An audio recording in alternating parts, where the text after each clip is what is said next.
Hello, hello, and welcome to Awaken Your Human Design. My name is Moni. This is Danny. And today we are going to be exploring the Rave Mandala in human design. When you see the body graph and you see the circle around it that's really pretty but kind of scary and confusing, we're going to break that down so it's a little easier to understand. A little less scary, a little less confusing. It's actually quite a transfer system they got going there.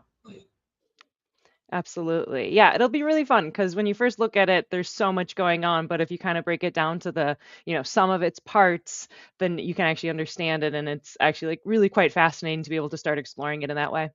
Indeed. If you'd like to book a human design reading with either Danny or myself, check out the QR code above, or I have the link down in the description box below. You can use code AWAKEN to save 10%, and we can talk about your chart and help you learn about yourself, have a lot of fun together. And as always, thank you for liking and subscribing. That really helps us out. Thank you for commenting, asking questions. We love having you, and let's get into it. Let's do it. So, ancient wisdom. So, human design is comprised of four older frameworks. So, you have astrology, which frames the entire system and kind of like sets it on that circular map. The I Ching, which integrates our genetics. The Hindu chakra system, which correlates to energy hubs. And the Kabbalah tree of life, which contributes pathways energetically connecting the centers through gates, creating life force definition in our design. Yeah, you put all these things together, and these were the systems that helped basically draw the chart. And then it's all couched in the fifth discipline, the one that we've had for the past couple centuries growing, and that's just our sciences. We had to measure that neutrino. We had to determine its path and see that, yep, straight line. Yep, breath of stars, all of that. So, yep, dark matter. So we needed it all. This is an amazing conglomeration. And by the way, this is a synthesis. Once we truly get into a body graph, you can no longer read an astrology chart and understand human design, or read the I Ching and understand human design. It's a synthesis of all of it. It's like purple paint. I got blue. I understand red. I understand blue. But I put them together. Now I got purple. It's neither red nor blue anymore. And you can't pull it apart. Oh, let me pull the blue out of there now. No, it's purple. Better paint it on something. So, Yeah, I kind of see it as like human design takes the non-wooey aspects of these different modalities and uses it as a framework. So with totally. astrology, it's like, cool, this is the circle that we're looking at the sky, and this is where it's located at, without getting into any kind of, deity aspect of it or anything. With the I Yeah. Ching, it's here's the expression, the totality of human expression without, we're not doing divination and like throwing, stocks and coins, Yes. Yeah.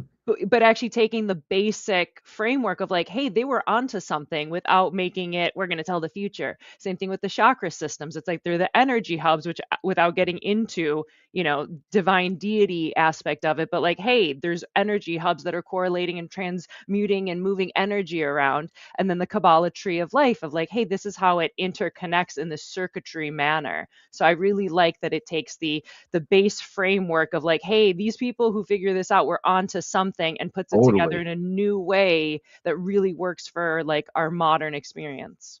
I mean, and that's the thing. They really were onto something, Molly. These guys were not clowns just making up woo-woo stuff to control their masses, although they did make up woo-woo stuff to control their masses.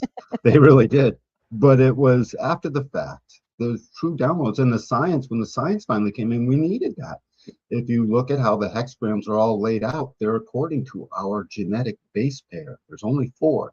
And if you notice, each quarter starts and it just stacks up the same exact way, and then you get to the next quarter, it stacks up the same way as the one before it. And so we needed our genetic knowledge to finish it off, or else the wheel itself wouldn't have necessarily known fully how to set up. Yeah. Yeah, it really is like a system of our modern times and needs. And it's empirical. Don't believe us. See for yourself. I'll read for you. Moni will read for you. We'll get into the deeper mechanics of what you, and you'll be there like, oh my God, that's me. And I'll be asking you, yeah, how could I possibly know that? I don't know you. And Yeah. then you'll see for yourself. You experiment, and then your strategy and authority interfaces you with the genetic chemistry that this points out what it's doing. It's incredible. Never seen anything like it. Yeah, the more I look into human design, at the body graph, at the mandala especially, I'm just more and more in awe of the beauty of it all, that there is this precise program. Like, we are in this really specific program. And again, test it yourself. Don't believe anything I say. Who knows? I'm a crazy person on the internet. Like, test it yourself. But the more I test it and the more I explore it, the more I see that these things line up when we are in a program. And if we are in such a precisely created program, that means there's a programmer of some kind that created us. And you don't create something so precisely and beautifully if you don't deeply love it. It absolutely speaks to intent, Moni, the intent of it all. Saint Anselm once said to save his neck to the king, I've figured out how to explain God, he says. God is Ooh. that which there can be no greater. And it was the maxim of Saint Anselm. So no matter what you came up with, he would say that can be no greater. So it's like, okay, so this is greater. So now what? And it's sort of, it speaks to all of this. If anyone thinks human design is going to be like, oh, there's the science of it all, now we don't have to believe in God per se. No, in my opinion, absolutely not. Mosey? Mostly. So, starting off with astrology, which is in the inner ring of the mandala. So, the 12 signs of the Western zodiac that early humans used to represent the universe, tracked by them tracked by tracking the movement of heavenly bodies in the sky. So, human design calculates two precise moments: the personality side, the black side, and that's the exact time of your birth. And then there's the design side, the red side, which is an 88-degree solar arc, which is 3 months before your birthday. And so, it's just mapping where the planets were at those exact times using a 360 astrology wheel. Yeah, it's to be more precise, it's between, well, it's 89 days, approximately 89 and a quarter days prior to, and you basically, however much the sun has moved, you back up that much, back all the planets up that much, and that's your design. It's totally separate from, which we'll get into in a few slides, from the personality. There are two things in you, and this is that cosmic love affair. What I love about just the zodiac aspect of it, that helps show us where the placements would bring the energy into the body graph. Those astrology guys, they were wicked onto something. I mean, spoken like a New Englander, wicked, wicked cool. Right? They were totally onto something. Somehow or other, they intuited that, hey, depending on where the planets are at the time of your birth and this overarching astrology structure, we can sort of juxtapose some very important things about you. And so anyone who's had in-depth astrology reading even a little bit recognizes, oh my God, these guys are on to something. It fell short. You can't get an astrology reading and say, so what's my strategy and authority and how am I supposed to operate tomorrow? And what about this not self that is like an entity we have to remove through deconditioning? It can't speak to any of that yet. But I mean, what they were onto is the fact that the neutrino ocean, the stream that pours through and then programs you at birth, is being interrupted by planets, and it's being produced by the star fields in the background, which are these constellations. They couldn't quite name the scientific part of it clearly. They didn't have the tools yet, but they saw that it's changing us, and I just find that stunning. Someone had to pay attention to that wicked close detail and intuit all of that or receive some kind of a download. I don't know. How did Einstein figure that space is like, a sheet that bends like a trampoline and you put a ball in the center of it and everything bends around it? These things happen. We're clever little creatures. Yeah, this is part of that. Mosey? Mm-hmm. Next up, we have the I Ching, which is the outer ring of the mandala. So, the Book of Changes, which is one of the first books written, it's a dictionary of archetypal wisdom and this representing the seasons of life. And then it has an amazing mathematical structure of hexagrams. We did do an entire episode. We actually did two. We did an episode breaking down like the how you come up with the hexagrams in a mechanical way, and then we did a whole other episode on the I Ching specifically. So be sure to check out those videos, and I'll like link it down in the description and all the things. So the hexagrams are combinations of six broken yin and or 6 solid yang lines. These 64 hexagrams each have 6 lines, which make up a total of 384 line markers. And each line contains a bit of the specific info of the gates. Yeah, these I Ching. So back when the I Ching was downloaded, again, if you look around the outside of this wheel and you see those 64 hexagrams, and then you match it up to the mathematical constructs that are the 64 codon building blocks of planet Earth, by the way, the same 64 codons are in us as there are, 15 being differentiated in a dog, as there are one in a rock that has at least a gate 25, that codon, and plants and everything else. Uh, they're an exact mathematical match. They correlate exactly. They even look like the same thing visually. A yin yang structure of our amino acids layering themselves in layers of 6, just like the hexagram, stopping at 6. And it's just, that's the next slide. Yeah. Sorry. It's okay. I was like, I'll just go ahead to the next slide. Go ahead and read the slide. So as Danny was saying, how the I Ching relates to our genetic code. The DNA codons, the I Ching hexagrams have an identical binary structure.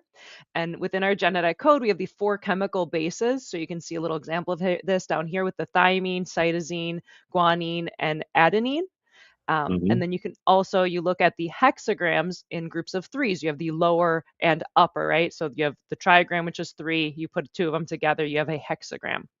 And the 64 codons in our genetic code directly relate to the 64 hexagrams of the I Ching, and which allows us to thematically understand and interpret our genetic imprint.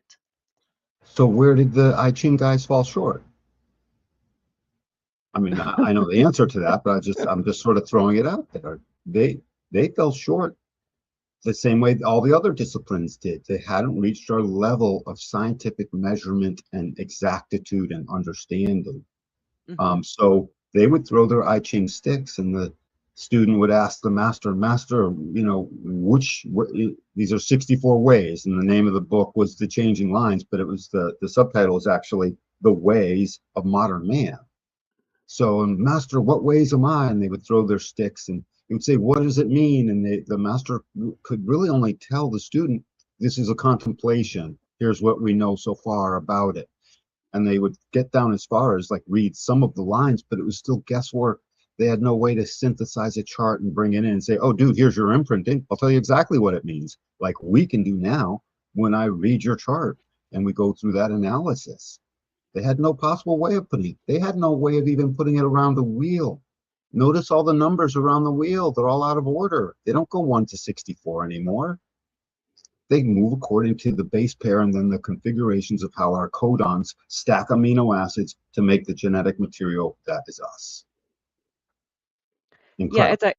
it's really exciting. You can even look up, I have one here, it's just a printout, but you can look up like an amino acid codon wheel. It's just a printout, so sorry it's not a pretty graphic. But if you look up this amino acid codon wheel and you break it all up, it directly correlates to our 64 hexagrams. And you can break Mm, it down. So here at the bottom where I have these graphics, you could break down the pairs of the yin yang into binary code. So you have yep. the double yin, which is old yin, which is 0, 0, young yin, which is the yin over the yang, which is 0/1, the young yang, which is the yang over the yin, which is the 1, 0, and the old yang, which is the double yang, 1, 1. And so if you just correlate these out, the old yin, double yin is thiamine, which connects with the adenine, T and A, adenine being the double yang at the bottom, and the cytosine and guanine go together. So the 0 and the 1s link up in this way.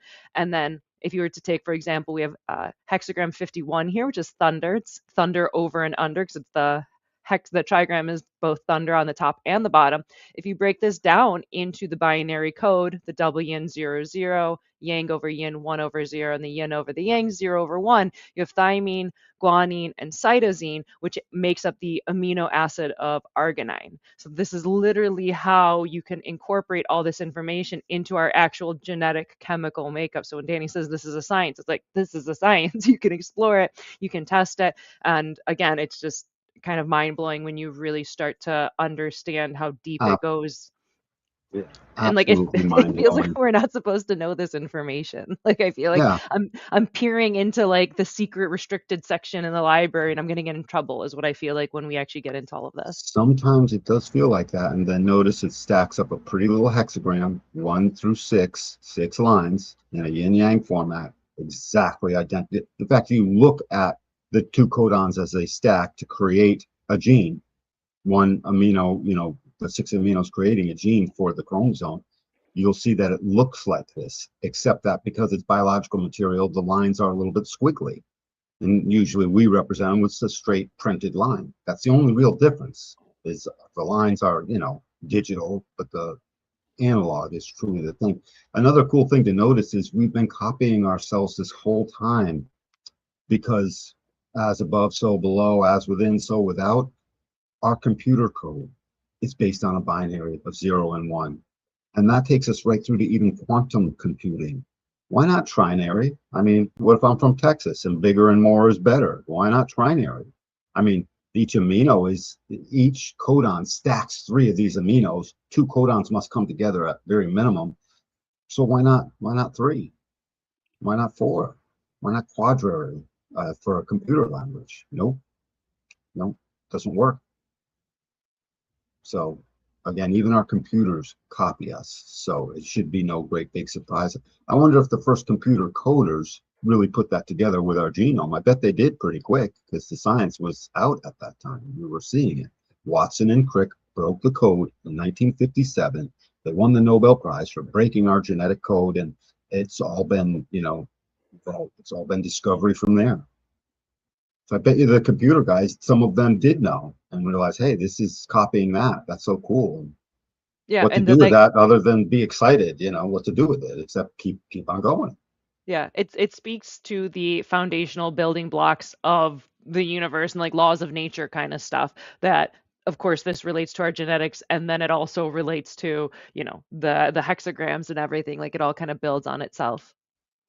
Yeah, I Ching, Ra always said I Ching was the most sort of exciting thing as this knowledge came out. I Ching and its matchup with genetic science. Those two things were the things that turned them on the most as it relates to, oh my God, how did they do Same. that 5,400 or at least 5,000 years ago? Draw a picture of our genetic code. How'd they do that? Oops. It was an accident. Just fell into it. I tripped over it, I'm sitting there. God inscribed it on some stones for me. Who knows? But there you have it. So moving on to the hexagrams and the degrees and their relationship with one another. So the inner ring of the mandala is the calculation. This is using the 12 zodiac houses, which each encompass 30 degrees. 30 degrees times 12 equals 360 degrees. The outer ring is the interpretation with the I Ching, the 64 hexagrams with 6 lines each, which make up a totality of 384 lines. And birth imprinting these specific hexagram qualities upon us for each of the planets, the nodes, or the moon. And this info is carried by the neutrino field, and it does like a precise imprinting upon us. And it's capturing the moment imprinted and recorded on our body graph. That's our definition, that's our blueprint. It's stunning. Our genome is very small. It's sitting inside of a neutrino ocean. And at the time of birth, the moment there is a speck of daylight between mother and child, if it's a regular birth head first, it's the moment that last big toe, you can see daylight between mother and that big toe. That at that moment, the genome is like, oh, I'm awash in all this difference. Mars makes it different over there. Jupiter makes it different over there. And the moon makes it different over here. Imprint that. They accept an imprinting. And at the time of our birth, what that translates to easily understand is we're minted like a coin. Get a wooden nickel from 1965, my year of birth. Not wooden, never mind. Get a regular nickel, from, Don't be giving or me even a any wooden. wooden nickels. That's too funny. Actually, give me a wooden nickel now. It's probably worth 50 grand. A real one, but just a minted nickel from my year of birth, 1965. That thing looks identical right now as it did then. Is the thing. We keep that just like a coin is minted. It's that way its whole life, and as are we. It's stunning how the planets interrupt the neutrino stream. the neutrino stream is slightly altered with that planet's signature, so to speak. And then the genome says, oh, that signature imprints back upon me now. I now bring this difference into my behavior and my way, and that difference will bubble up to the surface to be how that being lives out their life. We are all different. And human design is the science of differentiation. And this shows us how we're all struck and minted different from the next guy. We're all snowflakes. Oh. Yeah, I mean, really. Next up, we have the Hindu chakras turning into the seven centers. So in 1781, humans went through an evolutionary progression where the seven chakras shifted into the nine centers. And this was a complex internal reorganization of the form, not simply an addition of two centers. And each of these nine centers are energy hubs with a distinct biological correlation. Yeah, they correlate to the organs in our body, essentially. Um, and many of the old disciplines and old wisdoms absolutely had heralded and exalted names for these organs. The pineal gland, the liver was always the locator in some important thing in the mystical and many religious things. Our organs are vibrating this energy, this pulse of life, and that's why they're represented here in shapes, different colors, and they represent, all the primary systems in our body where it ends up that all roads end up leading to Rome, which is the throat center and the thyroid and the parathyroid. But you open the book, you'll see the names for each, and you'll see that this older nine-centered system, which I think that's on this slide. You see on the left, look, it's a straight line. So if you look to the right and you look up the body graph, starting with the brown root center, you got basically a straight line with that red ego jogging off to the right a hair. But in the oldest representations of the seven centers, that would be that little fan wheel that was always a little off to the side. If you recall, what I'm referring to. The new way they do it, they do just a straight line, but the very first representations had something a little off to the side. So I don't know the full relevance of that. But Well, and then, go ahead. I was just going to say also, it's like you have the framework of like the main seven chakras, but if you go into deeper things, there's like thousands of these like nerve plexus centers in our fingers and our hands. So there's all these different ones, but these are like the seven main ones basically when you go into like that kind of stuff.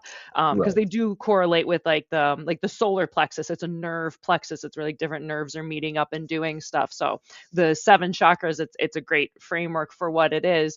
But if you go into other ones, then there's like 13, there's 20, there's 50, there's 1,000, whatever, because you have all these different areas, these like vortexy areas, but like those are like the main players. The main players that capture the numbers of the hexagrams, which are the genetic structures, and then cement them in place so that we can be minted like a coin at birth, essentially. Notice something here. So when the shift took place, I don't know what the combination of the G center and the ego was. I'm Hmm. not sure what that was called, but I I know think it that was the split. heart. Okay, the heart. Well, Yeah, the that was with heart the heart. center split off from the identity and left the identity in the liver to be its own thing. So now we have an identity that locates us and moves us in a geometry, and it proves to each person that we love ourselves or not. Sometimes you forget that you love yourself, and that's when the not self is in charge. So basically, it took the willpower and the ego bluster that we need as our tribes and pulled it apart and said, no, no, you stand alone now, and you're a motor. And the identity is pristine in its 8 gates that mark equal distances around the wheel. A very important part. And then down, I don't know what the solar plex and the spleen were when they were together. Which center was that, Moni? Do you have an idea? I mean, if you're looking at like the framework of the seven chakras, then it's like so these start off at the bottom with the roots, then the sacral is orange, the solar plexus is yellow, the heart is red, the throat is this like light blue, and then you have dark blue with the third eye, ajna, and then the crown is purple. So yeah, to my understanding, it was the spleen and the solar plexus that split apart, but in the Yep. seven centered model, it's called the solar plexus.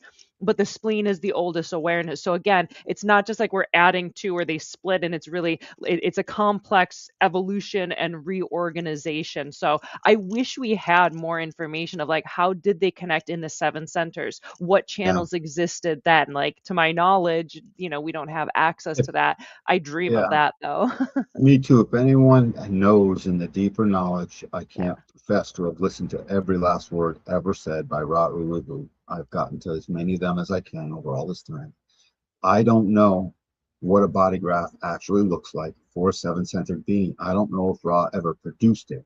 So Yeah. when we want to go back and say, what was Napoleon like? Well, Napoleon was born prior to 1781, so we don't really know. Hmm. So it's only births after 1781. But anyway, so the spleen and the solar plex said, nope, time for you guys to be separate. And it was at that moment that the solar plex emotional awareness of the planet woke up and started getting worked on. At first, obviously, the emotions made us all wild and crazy, because we didn't know what that wave meant. And we still don't, but we're starting to get the hang of it. And when this emotional intelligence smooths out, it becomes our third, newest, full on awareness. It started with the spleen, and the spleen is there to keep you alive moment to moment, just period, aware of your safety. It represents your immune system. We had our ajna, which had been in place ever since basically the dropping of the larynx and even before when we could start to articulate.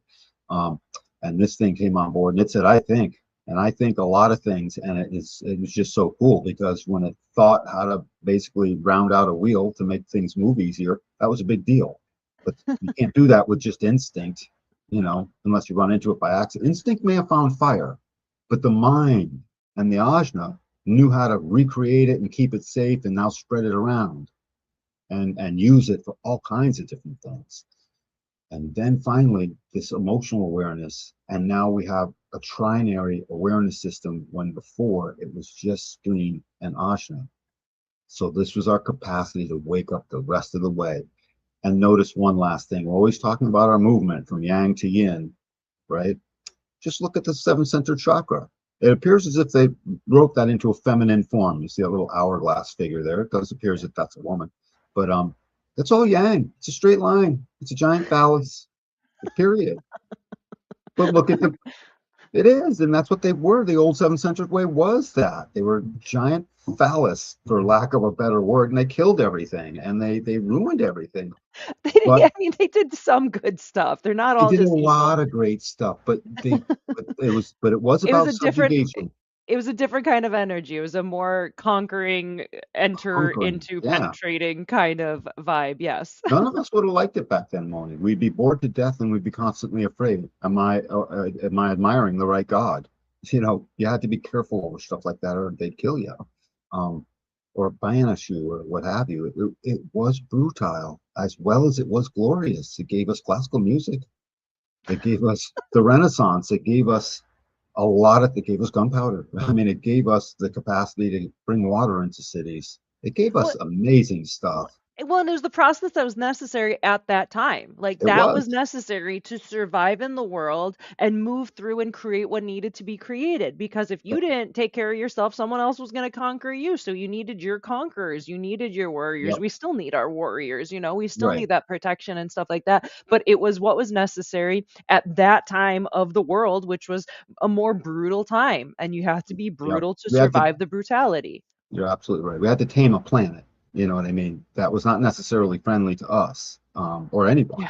Yeah, Put it exactly. Go place out in the wilderness and see how, you, how you quickly tell you're me. I love nature and nature's so beautiful, which I do, until you're lost in the forest and it's terrifying. And there's a bear You're getting eaten alive because you don't have the right netting and and just you all can't kinds wait of to get stuff. out of nature.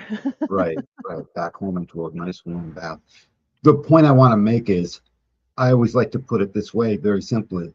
We went from a straight line on the left-hand side to we spread out, we grew hips. This is the yang, the yin, I mean. You can see this form is meant for reproduction. So we've just been going through puberty. Yeah, right, right. So all of the seven centered was our long trajectory through puberty and immaturity. Look, we spread out. And I'd like to call it we grew hips in the feminine form. We are net, but that yang belt, that yang 7 centers is still right up the center. We are It's the both. it's the both. It's the both, and the yin and the yang in this age are going to get together. Divine complementarity is what we are learning. And it's a little rough now because there's some edginess with the this and Yep, the this. And it's like, you can't have a bird flying with one wing. It's just going to can't. go in circles. You need both wings. You need the divine complementarity of the yin and the yang, of the masculine and the feminine. We need each other. Sorry, I know we're different. And sometimes it's hard to get along and it can be very irritating. But like, tough tatas, we need one Tough another. Men need tatas. women, women need men. And we need to learn to work together for the betterment of all. And recognize that, yeah, we're different. Yeah, It's the very. phoenix can't rise, and that's the cross we're moving into. She can't fly on one wing, like Moni says. The yin and the yang are coming together, and I like that divine complementary. Complementarity. Yeah, it's great. It's a great way to put that. I find it very divine, and it's also just straight up practical. Straight up practical. So that's what you're looking at here. These chakra centers we expanded.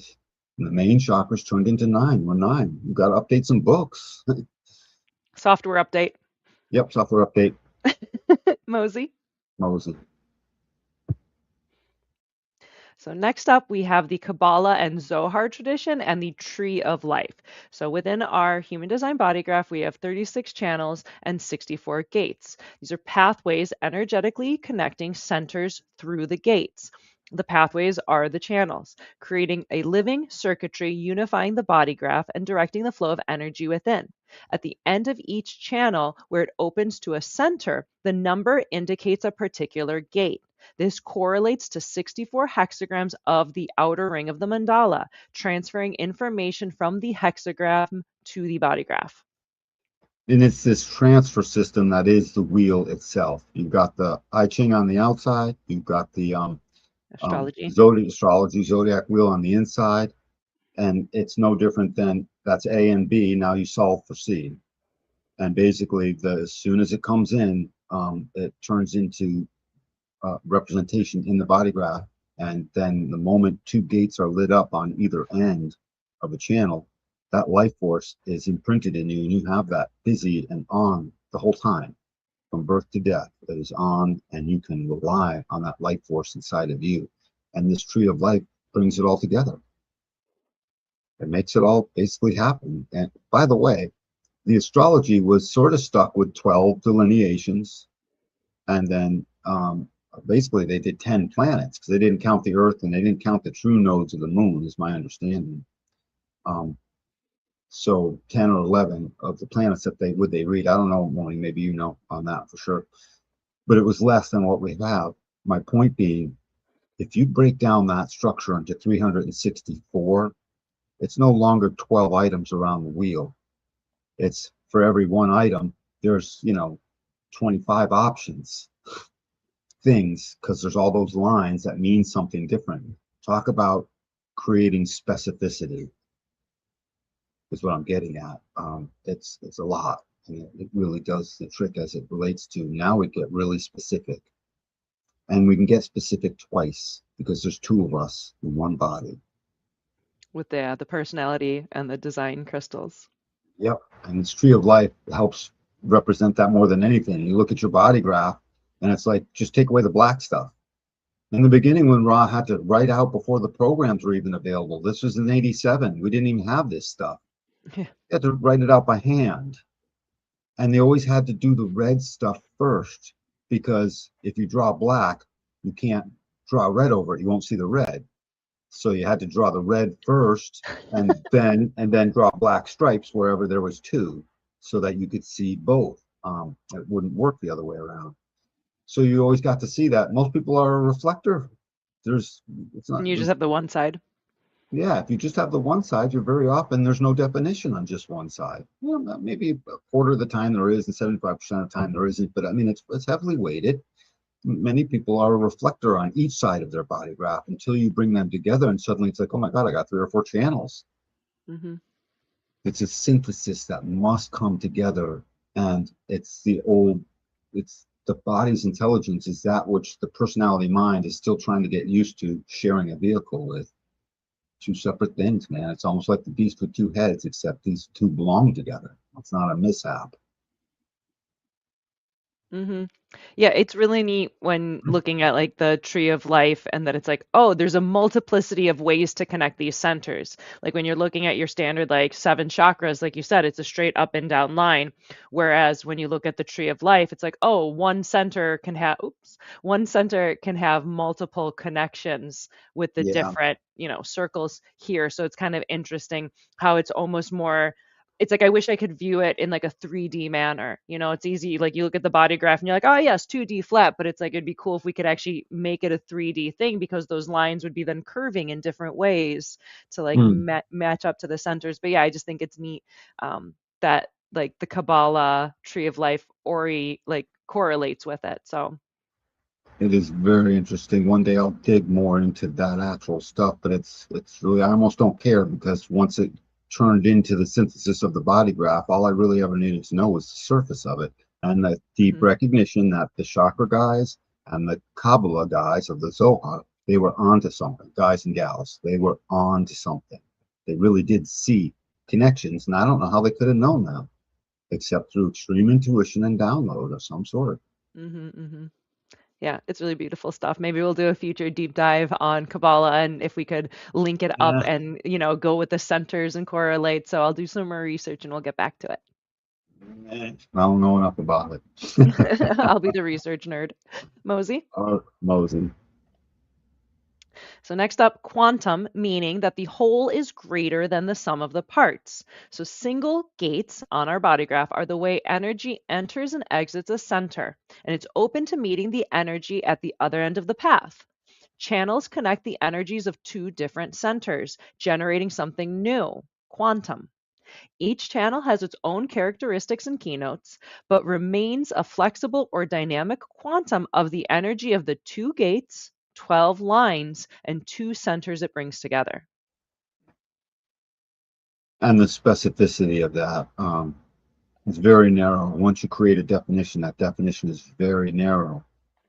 It's a very narrow thing. Two people can have the exact same channel and still operate very differently with great similarities, of course, because it ends up being very narrow on these channels. But once the life force is struck into place, the whole notion of quantum, something that is greater than the sum of its parts, um, the whole idea of superposition, something is nowhere and everywhere all at the same time. Yeah. And One that's and one actually is three. right. And that's actually a thing at this point. So this quantum effect that happens in the now at the time of birth, this minton, um, is exactly that. It's the stacking of when you have a channel, you can read the gates and get plenty from it, but they are no longer the two gates. It is a quantum effect merging them into a channel name that is more than just those two gates anymore. It's those two gates plus a consistent life force with its own description that says how you're going to live and what you're going to be about and how it's going to work and where you fight against it is where you get sick and all of that. It tells us all of this stuff. Or you have mental, problems. You fight against the truth of what you are. No good until you get yourself read and you do this analysis and you start to see, I am a quantum being. Oh my God. And I got news for you. You are. You're also a nine centered being designed to be wise and awake. It's a Wowie. tall order, right? It's a tall order for a lot of people, but that's the truth. Mosey. Hmm. So, the neutrino transit field and conditioning forces. Neutrinos, which are tiny cosmic messengers, and they're moving through us. They're the tiniest little things, and they hold information and they move through us. And these neutrinos are 70% are released by the sun, and then the remaining is released by the other stars as well as Jupiter. And so this data information goes out, and then it interacts with the planets, and that's what then is imprinting us. So within our body graph, our definition, that's us as the student. That's where it's what we're experiencing as the student is our definition, that which is lit up within us. The undefined centers in our chart are our school, and the transiting planets in our design are our teachers. And these are informing and affecting us directly, filtering the neutrino stream. That neutrino stream, I would always say, it's material in nature. The neutrino is very light. about one millionth the mass of a proton. That makes it incredibly light, but it's still material in nature. And as proof by that, when they finally captured a few and started measuring it, they realized the neutrino not only has a spin, which is interesting, but it travels slightly slower than the speed of light. It can't be pure energy because it does not reach the speed of light. Um, these things pour through us at a steady clip, 3 trillion per second, every second, through each square inch of your body, of this planet, of everything. And as it's doing that, our crystals of consciousness and our consciousness generally is being tuned by this neutrino thing. Look at it like the bow of a violin. And that bow runs itself across the string, which will be one of these crystals of consciousness, and it creates a steady tone. And it creates the music that then becomes us.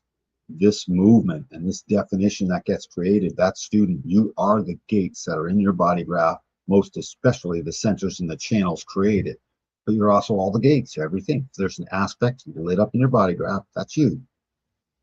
And then this whole going to school, it is the open centers. It's the openness generally. And it's not just, we stick mostly with the open centers because that's where you get the biggest push as it relates to the information becoming digestible. But the truth of the matter is, folks, look at your body graph. Count the number of activations you have, the gates you have on your body graph. Everyone's got, 18 to 20 or 21 on the high side, 18 on the averages side. Well, there's 64 total. What about the other 44? They're also open as well. We are mostly receptive. By far, we're designed to receive the program above, the conditioning of the other, while the student knowingly remains himself. And they get to choose what consciousness is best for them in the other by how they're being affected by how they condition them. If they're not awake to your nature, you don't condition things very well. People want to move away from you. You're always in some kind of gamble with your life and some kind of problem and mayhem.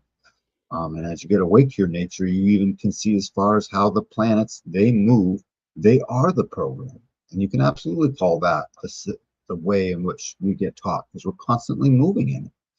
So the neutrino ocean does the heavy lifting, and science only ever talks about the neutrino in as much as, oh yeah, it comes out of stars, it has 3 separate positions, they seem to spin, we got a couple different names, they seem to come in different forms a little bit, but they're all essentially doing the same thing.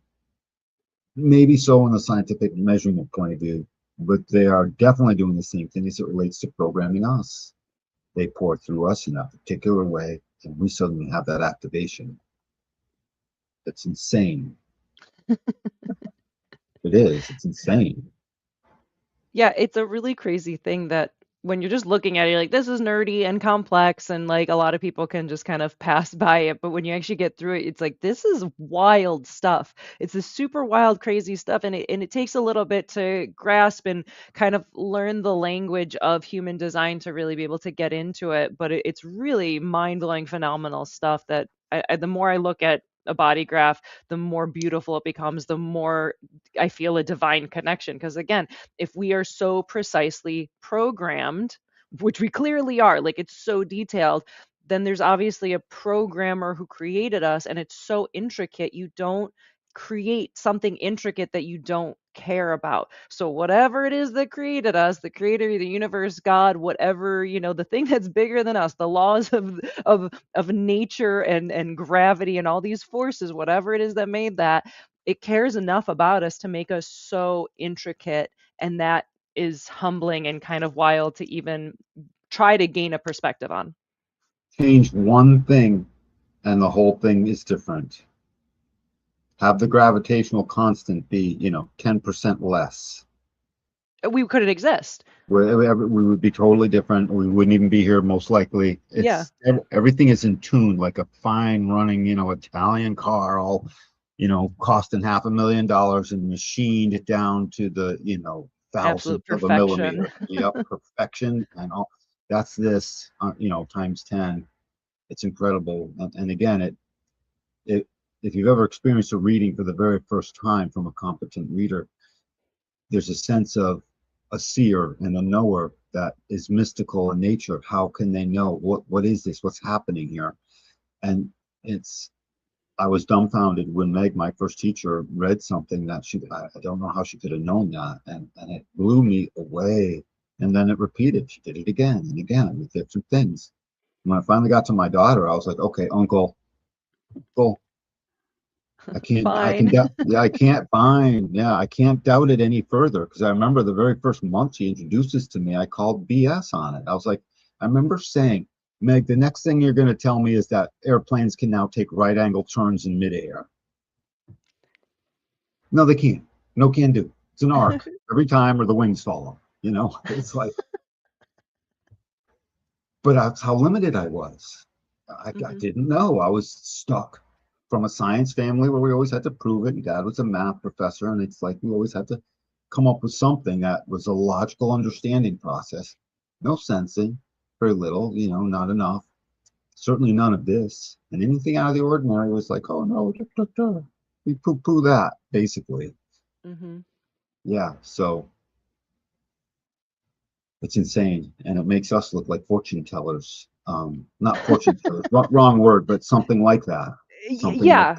Anytime like I read for somebody, I was just reading for a friend yesterday, and he's blown away because it's like, how can you know that? And it's like, I'm not reading your mind. I'm not a fortune teller. I'm not doing any kind of divinatory practice. I'm reading patterns. Like I've been looking at this chart for 7 years, and at this point, I can say I know it pretty well, and I can just read out the patterns of the chart, the various keynotes as you develop your human design vocabulary and you learn the language, and you can just start building together a story of this is how this typically expresses, this is how this expresses, and people are just going to be blown away because they're going to obviously see themselves in it. And anytime I do a reading, it's not like I'm saying something that's so crazy and out of the blue. On the contrary, I'm usually telling people things that they already know about you themselves. already know. They already know, but they don't have a contextual way of putting it all together, where human Yeah, design, this body graph, the circuitry, how it all connects, it provides a cohesive context for the story to take place, as opposed to, oh, I do all these weird things but they're all kind of disparate. And in this way you're like, oh, you, yeah, sure, you do these things but they're actually connected into something more cohesive, and we can work with that to help you, engage in your life in a more fluid way. intimately connected, all held together by the tiny cosmic messengers, the neutrino. They're going to have to look more into this neutrino field. We're in a field of it at all times. Basically, if the neutrino didn't just pass through everything and piled up, we'd be shoveling them off our steps like a blizzard every day. They'd be, I mean, basically, and we wouldn't be able to see anything. Everything Hmm. would be a white haze all around us. We would see nothing. Neutrinos as far as the eye can see. Yeah. So Neutrinos all the way down. it's the neutrino is this tiny cosmic messenger. It's bringing a tuning to us that programs us. Period. End of story. And that program is so profound that we can read it to you, just like Moni said. So it's like, I didn't know that. I'm reading your chart. I would say to somebody. Sometimes I want to say, oh no, no, it's the mystical quality inside of me as a seer and a I'm traveler, special. as a traveler of time and space, and I channeled this, and it's a mystical quality, and you, my son, now, you know, the Like, thought has crossed my mind at times to but I can't, you couldn't. It's unprofessional. it's It's actually not unprofessional. I'm cool. glad It's you have more unethical. integrity than that. Yeah, yeah, it would be unethical to do such a thing, but it's just anybody with a little bit of dark force inside of them could easily take advantage of this stuff in that way, create a Oh little yeah. cult or something, or do something crazy with it. I don't know. Yeah. Learn to read your design, learn to understand your chart, learn to navigate your strategy and authority to make correct decisions for yourself so you don't get stuck and caught up with charlatans and fools. Hmm. Charlatans and fools. Nice one, Moni. Thanks, Mosey. Rosie. So the body graph calculation. At conception is the moment the design crystal with the magnetic monopole enters the ovum through fertilization. The design crystal receives neutrino information and it separates from the monocle, and that initiates the building of the fetus. At the end of the second trimester, the neocortex is fully formed and the magnetic monopole sends a signal bringing the personality crystal, the soul or the psyche, into the body. And birth which is about 3 months later, is when the personality receives the neutrino imprint. And the birth time is indicated by the moment the baby is separate from the mother's body, the moment you can see that little bit of air between them. So that's the reflects the importance of accurate birth date, time, and location information to get a precise reading on a body graph. Yeah, it's wicked important that we have that date, time, and location. So far, the programs that we use are not so sensitive as to differentiate exact GPS, coordinates. But I'm willing to bet there's even differences there if we're ever able to measure down that far. It's like, no, I wasn't born in Westfield, Massachusetts, on the northern part. I was born in southern part of Westfield. The zip code changed a little bit. The program doesn't pick that up quite. Yeah, I think it's once like the planets would be at different times in different places. Yep.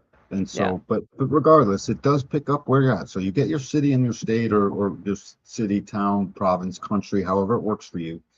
And suddenly we get your imprinting because you went and got accurate time. Anyone bearing children after you hear all this, get someone there with like 2 phones. So you make sure they're synchronized to the same time and that they actually are telling you the right time, and then try and get it down to the second. Yeah. If you can, just try the best you can. Certainly get it to that minute, and to the doubtful digit. Well, it's a minute and a half, about, whatever it takes. Don't mess around with it. Get your baby's right time. They're going to carry that time is carried as an imprint upon them their whole life. So it would behoove you to notice for them, for their behalf. And then they will grow up as themselves, so stand the best chance ever. Mosey? Mosey. Mystical union. So when you're looking at your chart, the personality, which is the black side, it's on the right chart when you're looking at it. This is the moment of birth, is what it's looking at. The planets, where they were, is the exact moment of the birth. The design, which is the red side, it's on the left side when you're looking at it. This is 88 degrees prior, right? And it does not matter if it's full term, premature, or cesarean. It's just the moment of separation between the mother and the baby. The personality, the black side, you have conscious access to. This is who you think you are, the you with whom you identify. This is the participating observer overlooking a highway. The design, the red side, this is unconsciousness. This is unconscious. This is below consciousness. I think of like blood, right? Like the blood, it's in our, like you look at your body, there's blood in there, but you don't see blood. You just see the effects of it. You see that you're a little pinker, a little brighter, right? And this is how we are genetically programmed to move through space, the genetic inheritance and our bloodline. We cannot consciously access it as it's looking at a tunnel that's like underground. And the issues are the issues as the personality trying to manage rather than just enjoy its life as a passenger. It has a hard time being that passenger in the back seat. It really does, because it thinks it's in charge. Its last memory of itself being in charge was when Ajna came online and started to think, and that thinking was so powerful, and its effects were so evident right away, that it was quite logical to look at that and say, I guess this thing is in charge. But it wasn't in charge even then. We just didn't know. A spleen would have still been a primary awareness center for us to have strategy with. But all that aside, you get imprinted, this stuff comes out, and the stuff that is read in your body graph, the design information, is a separate conscious entity from the personality that is our soul, that we consider it, that it's who we think we are. That's the truly conditioned self. Starts out with, I think I'm like this. They just don't know they're putting that second I think in there. The I think part is like my not self that is thinks it's this one thing. Well, this one thing thinks it's this one way. So it's I think I am. And then as you start to wake up, it's just, oh, but I thought I was like this. And then when you truly see your nature, it's just I am. But sometimes the not self still gets me, and I think this way, but it's not me. And that's really the waking up process. When you start to see it, you see the actual cosmic love affair, the twin flame you seek in the world, the partner that is completes you. They may complete things and be certain stuff in your body graph that completes things you don't have in your body graph. But the actual completion of you is when the personality wakes up enough to recognize, oh, there's a second consciousness riding along with me, and I have to make peace with this thing because we share the same vehicle. And it actually is separate, and I must listen to it because it gives me the chemistry of what's the next right thing for me. Mind can never make the decision and have it be the truth. It relies on the chemistry in the body, which is shown through strategy and authority, and given to us courtesy, the imprinting onto the genome, which delivers the chemistry. So, a very complex system, and then not so complicated when you get to know the language. It just sort of works out. Mosey? Forged in the Stars, a living synthesis. Astrology pinpoints the dual imprints of personality and design, reminding us our essence is timed to the universe's rhythm. The I Ching hexagrams mirror our DNA codons, which decode the archetypal patterns woven into our very genetics. The Hindu chakra system's evolution to 9 centers transforms the traditional 7 chakras into 9 distinct biological correlations. The Kabbalah tree of life threads it all together with channels and gates, creating dynamic circuits that pulse with life force. Your body graph is your personalized operating manual, equipping you to live as the unique force you were designed to be. And it's just an incredible thing to read. And so people, you were designed to be exactly different from everything else. You start to see that more clearly. You start to recognize it's, even though someone else may have made you mad, it's actually not quite their fault. And it's your anger or your feelings that are what's happening. It's not them, even if you could point to something that they actually did. These are things that are hard to understand at first, but the biggest, most important thing to just recognize is that as you see these biological correlations and how they thread through our lives, they give us each channel as a life force. We need that life force. It becomes literally who we are. And even the hexagrams that mirror each other, and that then turns into these chakra centers, and that then mushrooms out to this tree of life into a 9-centered thing. The tree of life couldn't have looked quite the same in the 7th chakra. But then when we expanded out, suddenly we were able to juxtapose lines here and lines there, channels here and there. And we really just start to realize that we are these 2 separate things put together into one in this illusion of our separateness from the other. We're not. We're all quite one inside of all this, but in the material world, it's hard to see that. And then you just take all of that and recognize that this living synthesis guarantees that we live out the 9-centered way. Think about the things that changed in 1781. The literature changed. We spoke more of how love is supposed to work, and we lamented it because we didn't have it yet at first. We still don't have it in plenty of ways. We got warmer. We were not the same average of close to 99 degrees. 98.6 on average. We were a little bit warmer than we were. We grew taller, like right away, quickly. We look at an old boat, old Ironsides. I went and visited it on a school field trip. And the sleeping cabins were for 5-foot tall men, 5.5-foot tall men. I could never fit in one of them. So, it's so obvious that other things changed. Well, something else changed. We had a genetic imperative that was overarching to all of humanity, along with a few other things, but this is one of them, to cooperate. So we were cooperating fools. We cooperated like no other. Just watch a ship that made it across the Atlantic Ocean, for God's sakes, a wooden boat where they're like navigating by the stars. Not only is that bravery and stuff, but it's crazy. It's like Evel Knievel crazy, dude. Are you insurance for that? Does your mom say that's okay? It's like, that's crazy. But they did it. And they could, because they just cooperated through survival and made it to the shores. Our programming has changed. We keep the cooperation. That's clear. We still have to cooperate. But now in the 9-center being, the demand, and this is where the sadness on planet Earth comes from, so much of it, when we recognize we're not doing it. The genetic imperative now is to commune with you and guarantee the safety of their individuated, unique dynamic, differentiated self, as they will do for us, even when we don't like each other and don't even want to cooperate with the other very much. We still must commune in as much as to allow the other to be. And that's what's being seen. This country is built on that. That rugged individualism is going to show up here. It's going to show up probably in places like Russia too, and a few other places where people are it, they're individual and they demand their unique nature. Collectivism is not a way for humanity to live. It's just a construct to make sure we got some boundaries. It's not how we live. We live by the uniqueness of our individual selves, protected by some form of tribal environment, even if it's loose knit. And we must commune in it.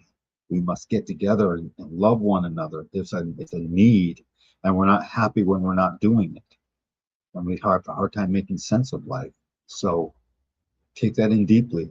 The genetic imperative, besides making more and that mating and then preserving them, right, through the genetic roles of our that come off of our sacral, the new larger genetic imperative became keep the cooperation, add the communion, and for real communion where everyone gets to be their unique self, not we go kill all the other people if they're not like our unique selves.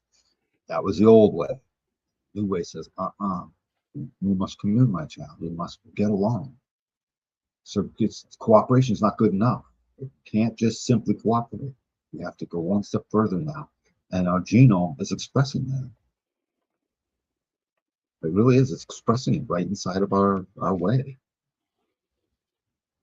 So that was our exploration of the Rave Mandala anatomy and that breakdown that when you look at it, it looks really big and confusing. It's like, I get it, I hear you.